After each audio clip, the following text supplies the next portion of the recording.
Sebelum memulai pembelajaran, minta tolong kepada Mas Sultan untuk memimpin doa. Duduk siap, Kak. Berdoa sebelum belajar dimulai. Berdoa selesai. Oke, Ibu absensi terlebih dahulu ya. Saya dulu. Ada pagi hari ini ada yang tidak masuk? Ajeng. Sama siapa lagi? Poni. Terus itu kenapa Mas? Apa boleh? Ya, sama siapa lagi? Sudah. Ya, terima kasih. Dan sebelum memulai pembelajaran kita pada pagi hari ini, kita berdiri dulu yuk, kita ice breaking ya. Ya, Bu. Ice breakingnya sesuai dengan instruksi dari Ibu. Jadi kalau spidol ini Ibu miringkan ke kanan, nanti kalian miringkan tubuhnya ke kiri. Begitupun sebaliknya. Terus kalau spidol ini ke atas, kalian menunduk. Terus kalau spidolnya gini, kalian berdiri tegak. Seperti itu ya. Oke, Bu. Oke, Ibu mulai. 1, 2, 3, 4, 5, 6. Tidak ada tangan.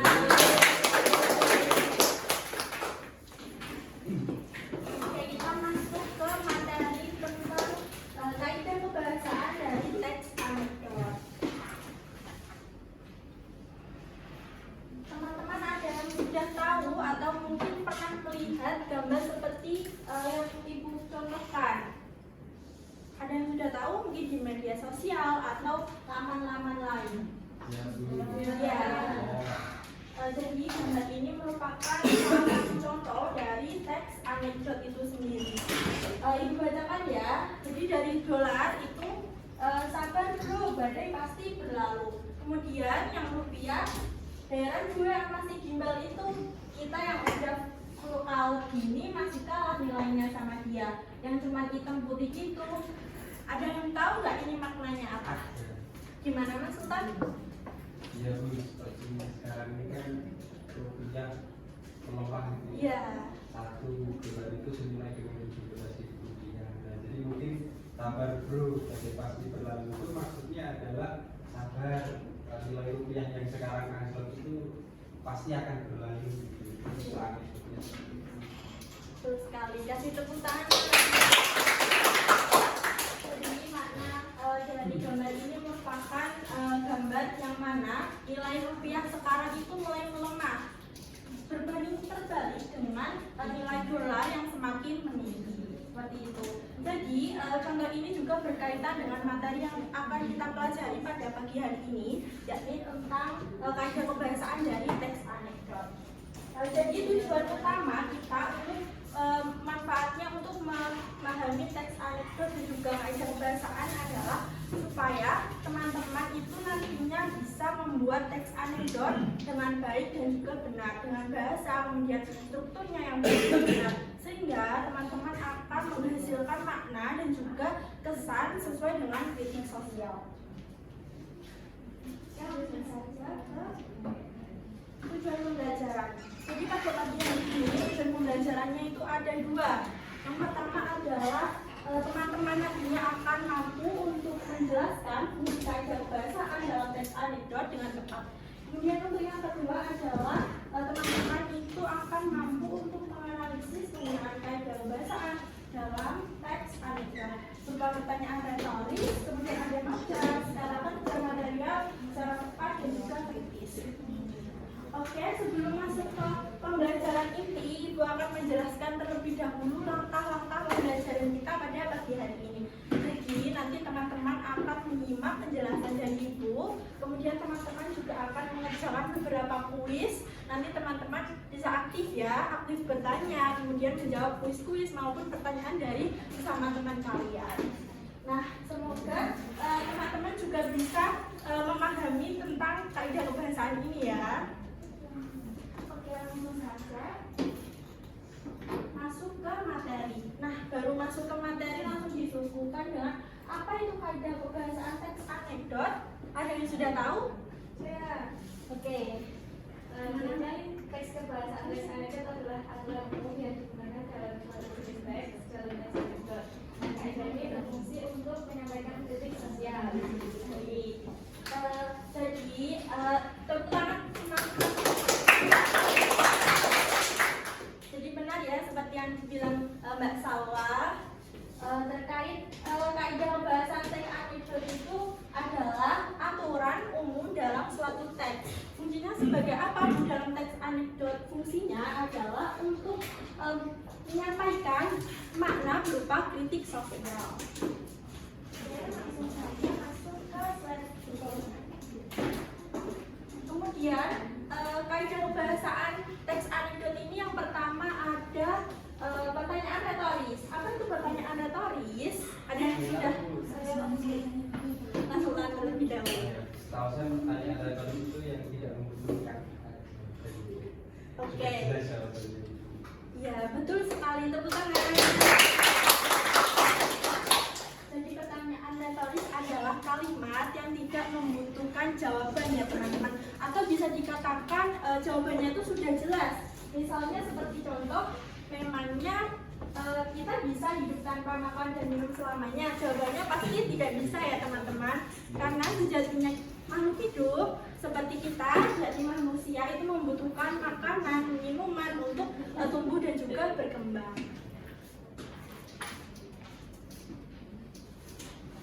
Dia masuk ke materi majas. Ada majas sindiran dalam teks anekdot. Majas sindiran itu berfungsi untuk apa sih Bu?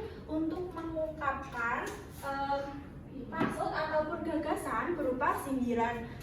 Teks majas sindiran ini ada 3. Yang pertama adalah ironi. Ironi adalah majas yang berfungsi untuk menyatakan kebalikan dari kenyataan yang sebenarnya. Misalnya dalam contoh ada harga kedelai murah sekali sampai pabrik tahu dan juga tempe itu ditutup karenanya.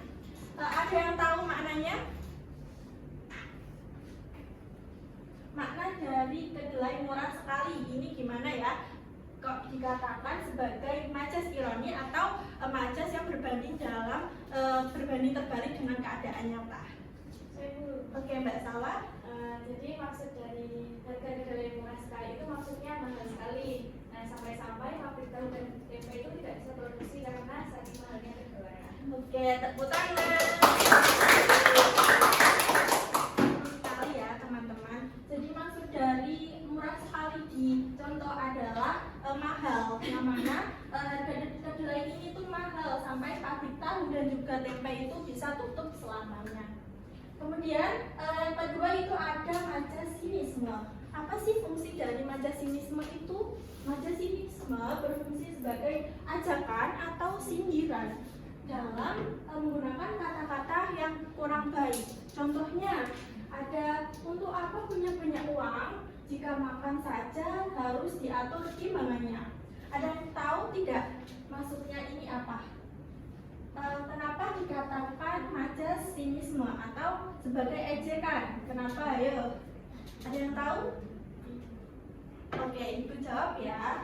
Jadi majas ini dikatakan majas sinisme karena dalam kata ini dikatakan makan saja harus diatur timbangannya. Padahal untuk apa banyak uang? Jadi dia mempertanyakan untuk apa banyak uang, sedangkan dia kalau makan saja harus diatur timbangannya seberapa seperti itu.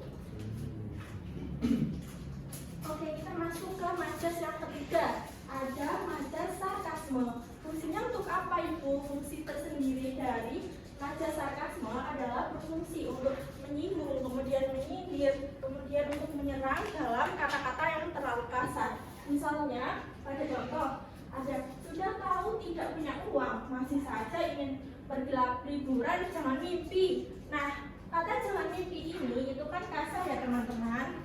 Nah, itu dikatakan majas sarkasme seperti itu. Oke, kemudian ada kata kerja material. Yang terakhir dari kaidah kebahasaan dari teks anekdot adalah kata kerja material. Kata kerja material adalah kata kerja yang berfungsi untuk menunjukkan suatu aktivitas ataupun tindakan yang nyata. Misalnya, tatkala melintasi jembatan kecil itu, tiba-tiba dengan lele di antara bekas orang sumber borat. Karena kaget, dia langsung berteriak. Itu anak suku Aceh langsung melompat ke dalam kolam bekas dari orang yang mencari ikan tersebut. Ada yang tahu tidak kata kerja material dalam contoh ini apa saja? Ya, boleh Mbak. Yang bagian melintasi, Iya. kemudian melihat, kemudian ada melompat sama berteriak. Oke, tepuk tangan.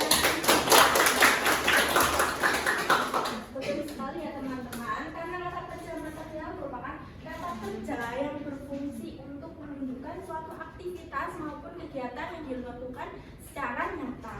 Ini ada melihat. Nah, melihat itu kan dilakukan secara nyata. Kemudian ada melintasi. Melintasi juga dilakukan secara nyata. Kemudian yang terakhir ada juga mencari. Mencari itu nyata ya. Ini khususnya untuk mencari ikan. Seperti itu. Nah, sebelum masuk ke tugas kelompok, teman-teman akan Ibu ajak untuk saling mengerjakan kuis bersama. Nanti teman-teman yang bisa menjawab bisa angkat tangan ya. Terus nanti bisa ke depan untuk mengerjakan kuis tersebut. Namun sebelum Ibu masuk ke bagian kuis tersebut, teman-teman akan Ibu berikan contoh dari teks anekdot untuk kalian nantinya analisis sebagai kuis tersebut. Nah, teks anekdot ini bisa kalian baca yang bersumber dari Kemendikbudristek tahun 2023. Bisa dibaca terlebih dahulu ya. Ibu beri waktu 5 menit untuk membaca.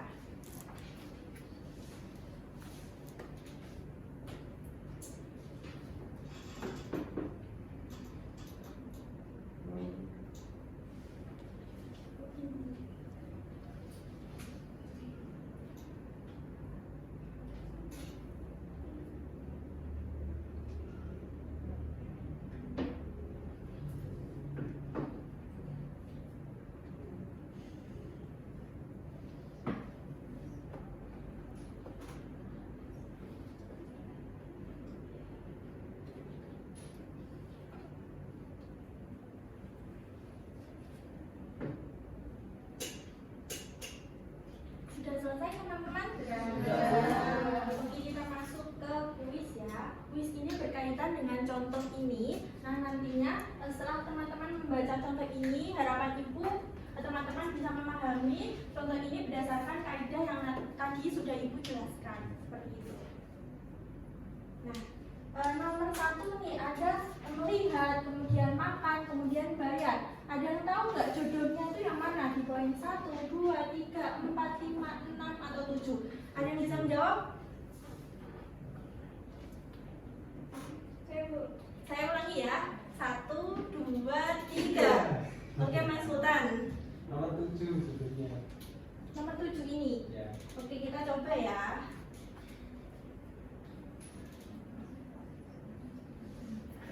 Benar. Kemudian untuk nomor 2, ada siapa lagi kalau bukan para pejabat? Ini yang mana ya jodohnya? Yang poin 1, 2, 3, 4, 5, atau 6? Ayo teman-teman, ada yang bisa jawab? Oke, Mbak Salwa. Nomor 5. Oke, nomor 5. Nomor 5 nih teman-teman. Kita coba ya. Sarkasme itu. Sarkasme. Oh, belum tepat. Salah. Oh, belum tepat. Halo, boleh yang lain? Siapa lagi kalau bukan pejabat? Ya, boleh Mbak. Yang mana? Pertanyaan mereka. Nomor 2. Nomor 2 jawabannya. Iya. Jawabannya pertanyaan retoris. Oke, kita coba ya. Yang ke-6. Nah, itu. Oke, benar.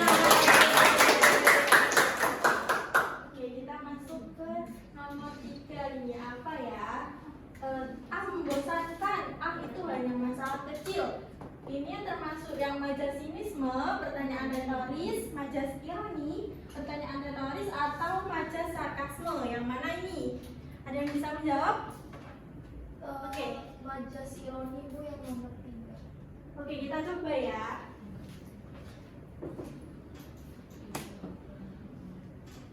Benar. Oke, kita masuk ke nomor 4. Memang ada korupsi kecil. Ada yang bisa menjawab? Ini termasuk contoh apa? Saya Bu. Iya, Mbak. Majas sinisme. Yang nomor berapa? 1. Oh iya. Kita coba ya. Oh, kurang tepat. Ayo. Iya, Mas Sultan. Sarkasme namanya. Benar. Eh.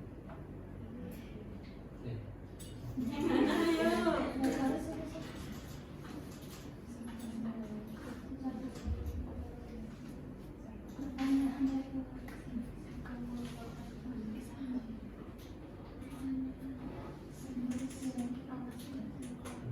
Ayo, yang mana? Ada yang bisa menjawab?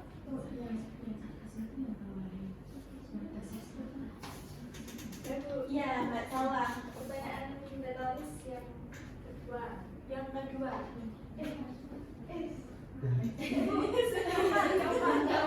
Oke, kita coba ya. Atasnya itu nah, Oh, gue tepat. Ayo.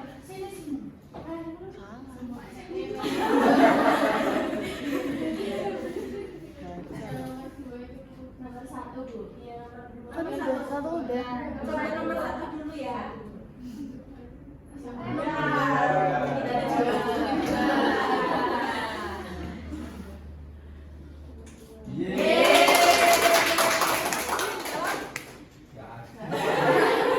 Itu cuma gitu. Oke. Ini apa ya? Sarkasme. Oke. Kita coba ya. Oh, harus tepat. Oke.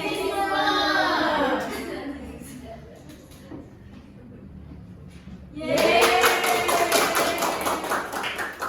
Kita coba yang kedua.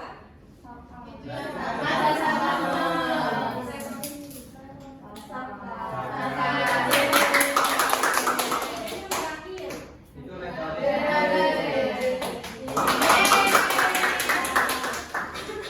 Setelah kalian menjawab kuis ini, gue apresiasi karena ternyata teman-teman sudah mulai paham tentang kaidah kebahasaan dari teks anekdot. Kemudian nantinya teman-teman akan mengerjakan LKPD. LKPD ini berupa MBG, yaitu mengulas bahasa dengan cara yang bijak. Yang mana teman-teman nanti akan ibu kasih berupa ini yang nantinya ada kaidah kebahasaan, ada teks pertanyaan retoris, kemudian ada majas dan lain sebagainya. Nanti ditempel kalian sesuai keinginan kalian sendiri. Kemudian ini kolom kosong dari MBG ini nantinya kalian isi dari contoh ini. Jadi nanti kalian analisis kalimatnya itu berupa misalnya pertanyaan retoris itu yang mana. Nah, nanti kalian tulis, kemudian nantinya kalian akan tempel di bagian MBG atau omprek MBG ini. Nah, sebelumnya teman-teman bisa berkelompok berjumlah 3 sampai 4 orang terlebih dahulu.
Kurangnya apa? Komprehensif. Sayur. Ya, makasih. Ibu berikan waktu 15 menit, apakah cukup? Cukup.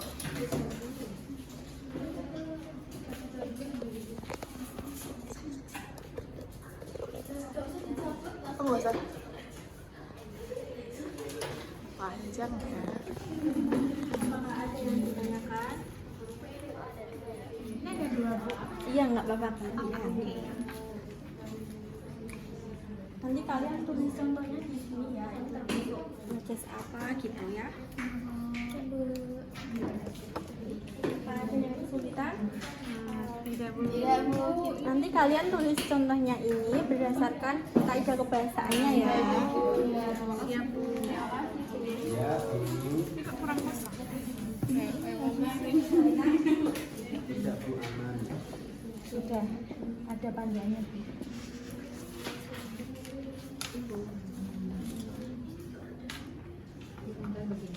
Ya, di situ ya, kaidah kebahasaannya sesuaikan ini contohnya. Iya. Terima kasih Bu. Iya. Anak semua.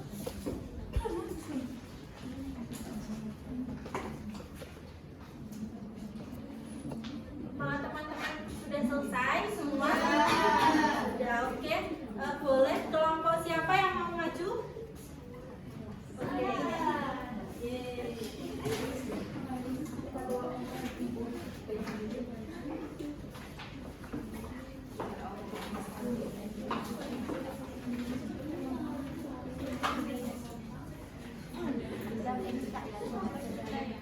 Baik teman-teman, assalamualaikum warahmatullahi wabarakatuh. Waalaikumsalam warahmatullahi wabarakatuh. Sebelum presentasi kami akan memperkenalkan diri terlebih dahulu. Saya Salwa, Saya Zahra, saya Ilmi. dan jadi kami akan mempresentasikan berkaitan dengan hasil diskusi tentang kebahasaan teks anekdot. Untuk yang pertama, pertanyaan retoris ada 4. Yang pertama, apakah kamu tidak melihat lampu merahnya? Lalu yang kedua, kenapa tidak Bapak bilang juga? Lalu yang keempat, oh jadi hukum hanya berlaku bagi yang motornya tidak sekencang itu. Lalu yang keempat, kalau begitu kapan hukum ini adil Pak? Selanjutnya, Yang selanjutnya kami mendapati terdapat majas ironi di mana kalimatnya, wah kasihan sekali, tapi aturan tetap aturan ya, kamu harus saya silang. Lalu ada majas sinisme di kata, ah itu tadi saya yang kurang teliti, lagi pula dia sudah jauh, tidak mungkin saya kejar.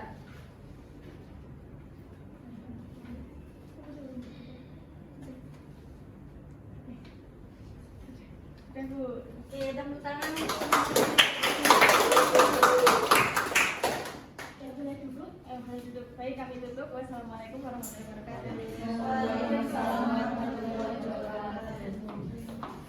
Oke, ternyata sudah paham semua ya tentang kaidah kebahasaan dari teks anekdot ini. Nah, sebelum ibu tutup, ibu akan menanyai kepada teman-teman semua, apakah ada yang ingin memberikan tanggapan terkait pembelajaran kita pada pagi hari ini mengenai kaidah kebahasaan teks anekdot. Ada yang mau? Oke Bu. Ya. Pembelajaran hari ini sangat seru karena kita mendapat MBG. Ya. Artinya penjelasannya juga jelas gitu. Oke.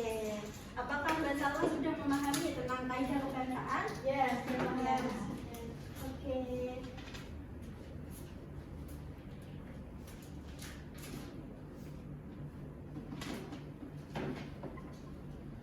Nah, setelah itu Ibu akan menyimpulkan terkait pembelajaran kita pada pagi hari ini mengenai kaidah kebahasaan teks anekdot. Kaidah kebahasaan teks anekdot merupakan ciri penggunaan bahasa yang digunakan untuk menyampaikan sekaligus kritik sosial secara santun dan juga menarik. Kemudian dalam teks anekdot terdapat beberapa kaidah kebahasaan seperti pertanyaan retoris, baris, kemudian kalimat sindiran, konjungsi, kemudian dan lain sebagainya.